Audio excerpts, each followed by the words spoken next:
അപ്പോൾ ഗൈസ് നാളെ ഞങ്ങളുടെ ഫെയർവെൽ ആണ്. ഞങ്ങളുടെ കോളേജിൽ എങ്ങനെയാണെന്ന് വെച്ച് കഴിഞ്ഞാൽ പരിപാടിക്ക് മുമ്പേ കളിക്കുന്ന ഡാൻസ് ഒക്കെ ടീച്ചേഴ്സിനെ എല്ലാം ഒന്ന് കളിച്ച് കാണിക്കണം. അതുകൊണ്ട് ഞങ്ങൾ രാവിലെ എണീറ്റ് ഒരുങ്ങി കോളേജിലൊക്കെ പോയി. ക്ലാസ് ചെന്നപ്പോഴത്തേക്കും ഞങ്ങൾ ബാച്ച് എല്ലാവരും കൂടെ കളിക്കുന്ന ഒരു ഡാൻസ് ഉണ്ടായിരുന്നു. അതൊക്കെ പ്രാക്ടീസ് ചെയ്യുമായിരുന്നു. സാധാരണ ഓഡിറ്റോറിയത്തിൽ വെച്ചാണ് റിഹേഴ്സൽ നടക്കുന്നത്. ഞങ്ങൾ ഓഡിറ്റോറിയത്തിൽ ചെന്നപ്പോഴത്തേക്കും അവിടെ ഡെക്കറേറ്റ് ചെയ്തുകൊണ്ടൊക്കെ ഇരിക്കുമായിരുന്നു. അതുകൊണ്ട് അവിടെ അല്ലാന്ന് പറഞ്ഞു.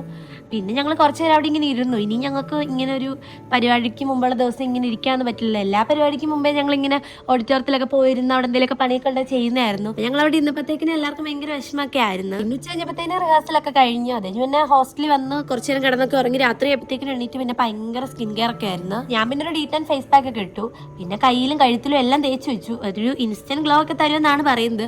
ഇനിയിപ്പോൾ തന്നാലും ഇല്ലെങ്കിലും പരിപാടിക്ക് മുമ്പ് എന്തെങ്കിലുമൊക്കെ ഒരു സ്കിൻ കെയർ ഒക്കെ ചെയ്തില്ലെങ്കിൽ ഞങ്ങൾക്ക് ഇതിന്റെ സമാധാനം ഇല്ല. പിന്നെ ഞങ്ങൾ ലാസ്റ്റ് ആയിട്ട് ഡാൻസ് ഒക്കെ കളിച്ച് നോക്കി. ഇത് ഞങ്ങളുടെ അവസാനത്തെ ഡാൻസ് പ്രാക്ടീസ് ആണ്. ഞാൻ അതെല്ലാം കഴിഞ്ഞ് നേരത്തെ കുളിച്ചിട്ട് കിടന്ന് ഉറങ്ങാന്ന് വെച്ചു. കാരണം ഇത്രയും നാളുള്ള പരിപാടിക്കെല്ലാം ഞങ്ങൾ ഏറ്റവും ലാസ്റ്റ് ആണ് പൊയ്ക്കൊണ്ടിരുന്നത്. പക്ഷെ നാളത്തെ പരിപാടിക്ക് ഞങ്ങൾക്ക് അങ്ങനെ പോകാൻ പറ്റത്തില്ലല്ലോ.